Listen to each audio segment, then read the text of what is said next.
We do react to certain circumstances, but we do think always that there's room for improvement and that we're going to try to work collectively with them to try to prevent this from happening again.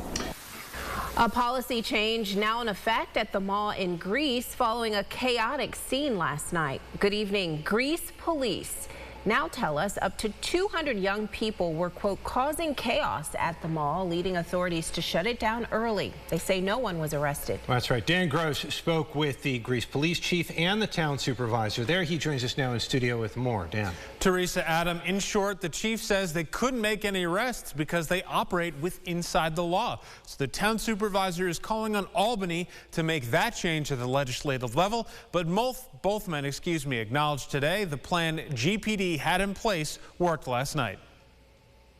Chief of Greece Police Michael Wood says the incident at the mall at Greece Ridge started when 150 to 200 kids, by their estimation, were arriving at the mall by rideshare. Wood says they began, quote, causing chaos prior to the 6:20 p.m. shutdown last night. Greece police began enacting their emergency plan, part of which included 4 officers stationed at the mall instead of their usual 1. It's just what the police and first responders do. We're prepared and we train, and the folks just implemented. And the bottom line is they did a fantastic job. Chief Wood went on to say that there were no reports of major damage, injuries, or thefts reported to Greece police. No arrests were made. Greece Town Supervisor Rylick said they are working on added security measures to prevent this from happening again.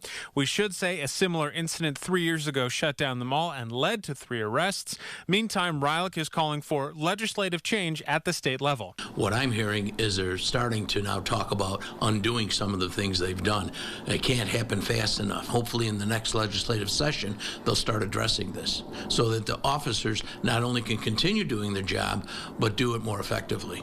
Josh Jensen, a Republican, is the assembly member for the 134th district for the state, which includes Greece. He pointed to raise the age and bail reform as possible issues to target, but when asked about specifics, he didn't offer any. There has to be accountability, and what seemingly has happened in New York State is that we've eliminated a lot of that accountability. And at least one of those security changes the supervisor mentioned, an all-day escort policy at the mall in Greece, is in effect until the 1st of the new year. That means anyone under the age of 19 needs an escort of someone 21 or older. Reporting in the studio, Dan Gross, News 8.